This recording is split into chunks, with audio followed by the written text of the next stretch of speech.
형제 제사장들 가운데서 으뜸되는 대제사장은 임명될 때에 머리에 기름을 부었고 또 예복을 입고 거룩하게 구별되었으므로 머리를 풀거나 옷을 찢으며 애도해서는 안 된다. 그는 어떤 죽음에도 가까이 해서는 안 된다. 자기 아버지나 어머니가 죽었을 때에도 그 죽음에 가까이하여 몸을 더럽혀서는 안 된다. 대제사장은 절대로 성소에서 떠나서는 안 된다. 그가 섬기는 하나님의 성소를 더럽혀서는 안 된다. 그는 남달리 하나님이 기름 부어 거룩하게 구별하고 대제사장으로 임명하였기 때문이다. 나는 주다. 레위기 21장 10절부터 12절 말씀. 21장과 22장은 구별된 삶을 살아야 하는 제사장들의 삶을 다루고 있습니다. 하나님은 제사장을 거룩하게 만드시기에 그렇게 구별된 존재로서의 제사장은 거룩함에 합당한 삶을 살아야만 했습니다. 그래서 그들에게 엄격하게 주어지고 있는 금기들이 있었습니다. 그것은 죽은 자와 접촉하는 것 금지였습니다.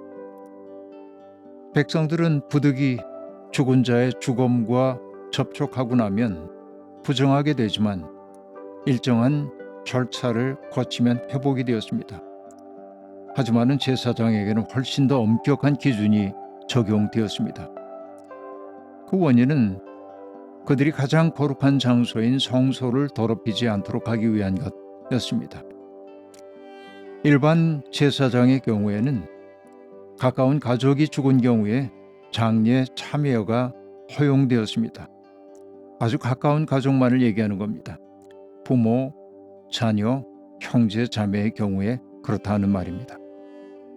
그렇지만은 대제사장은 놀랍게도 모든 장례 예식에 참여가 금지되었습니다.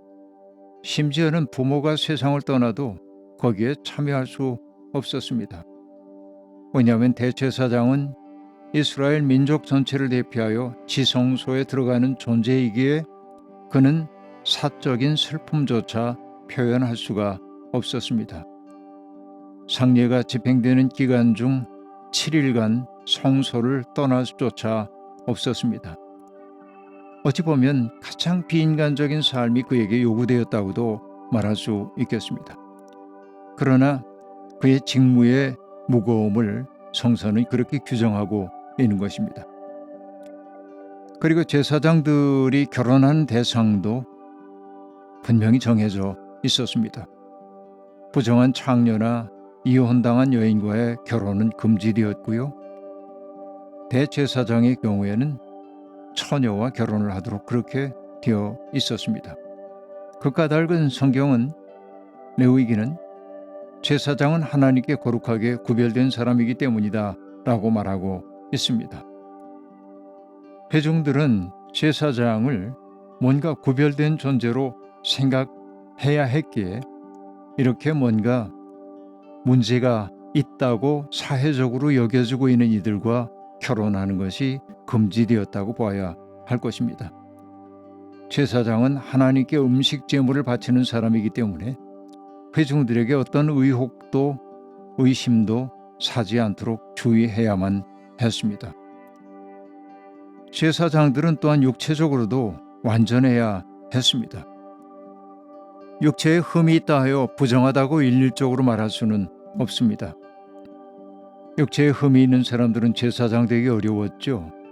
이건 오늘의 관점에서 보자고 한다면 장애인들에게 매우 불편한 규정일 수 있습니다. 이것은 여전히 지금도 적용되어야만 하는 얘기는 절대로 아닙니다. 이것은 그야말로 옛 세계의 가치를 반영하는 것일 뿐이죠. 오늘의 현실과 연결하여 새롭게 읽을 수 있어야 합니다. 지금도 우리는 몸이 불편한 분들이 이렇게 목회를 정말 열심히 하고 있는 모습을 볼 수 있습니다. 그것처럼 아름다운 일이 없습니다.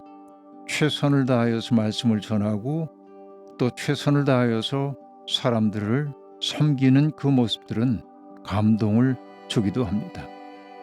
하나님은 미약한 자들을 통해 일하신다는 사실이 그들을 통해 가시적으로 입증되는 경우가 많이 있기 때문에 그렇습니다. 우리는 예수 그리스도께서 장애나 질병을 바라보는 시각이 그 당시의 사람들과 사뭇 달랐다는 사실을 잘 알고 있습니다. 요한복음 9장에서 사람들이 날 때부터 앞을 보지 못하는 사람을 보고 이 사람이 앞을 보지 못하는 것이 누구의 죄 때문인가라고 묻자 주님은 누구의 죄 때문도 아니라고 말하면서 하나님이 하시는 일을 드러내기 위한 것이라고 말씀하셨습니다. 오해하지 마십시오. 주님이 그렇게 얘기했다고 해서 하나님이 당신의 영광을 드러내기 위해 누군가에게 불행을 안겨줬단 말이 아닙니다. 어떻게 하는 것이 하나님이 가장 기뻐하시는 일일까를 우리가 삶으로 보여드려야 한다는 말이 그렇게 표현되고 있다고 볼 수 있습니다. 스스로 선택하지 않은 일로 인하여 무가치한 존재로 여겨져서는 안 됩니다. 정죄를 받아도 안 됩니다. 누구도 스스로 장애인 되기를 선택한 사람은 없기 때문에 그렇습니다. 성경 속에 등장하고 있는 이런 구절들을 우리가 유의해 봐야 하는 까닭이 오늘의 관점에서 다시금 새롭게 보아야 할 까닭이 바로 그런 데 있다고 말할 수 있겠습니다. 따지고 보면 오늘 우리가 살고 있는 세상에는 육체적으로는 완벽해 보이는지 몰라도 그러나 정신적으로 문제가 많은 이들이 얼마나 많이 있습니까? 몸을 가꾸는 일에는 열중하면서도 자기의 내면을 가꾸는 일에 시간과 정성을 들이지 않는 사람들이 아주 많이 있습니다. 그런 의미에서 저는 이 시대의 사람들이 육체교 신자라고 하는 생각이 들기도 했습니다. 여러분, 로마의 요베날리스라고 하는 사람이 했던 말이 흔히 인용이 되지요. 건강한 육체에 건강한 정신이 깃든다라고 그렇게 인용되곤 합니다. 그러나 요베날리스의 말의 뉘앙스는 그렇지 않습니다. 그 당시에 몸을 위해 모든 것을 쏟아붓는 로마 사람들을 보며 그는 탄식하듯 얘기했습니다. 건강한 몸에 건강한 정신이 깃든다면 얼마나 좋겠는가 라고 하는 말이기도 합니다.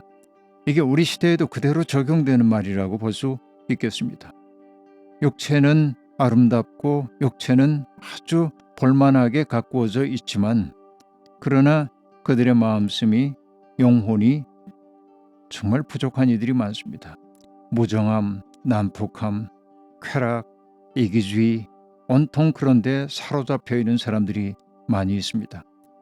하나님을 믿는 사람들은 그런 의미에서 그런 가시적인 육체 말고 영혼의 몸이 아름다워야 합니다. 영혼의 몸의 아름다움은 그리스도의 향기로 나타나야 하겠고 그리고 그가 걷는 자리마다 생명과 평화의 빛이 깃들기를 바라는 것이죠. 이게 오늘 왕같은 제사장으로 부름받은 성도들에게 요구되고 있는 삶이라 얘기할 수 있겠습니다. 하나님, 인간으로 산다는 것은 참 좋은 일이지만 사람들이 만들어내는 삶의 풍경은 아름답지 않습니다.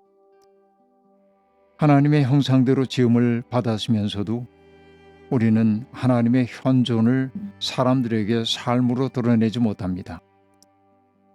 주님은 세상의 약한 이들을 귀히 여기고 사랑으로 대하셨건만 우리는 약한 이들을 괴롭히고 차별합니다. 우리와 다른 사람들을 혐오하고 멸시하기도 합니다.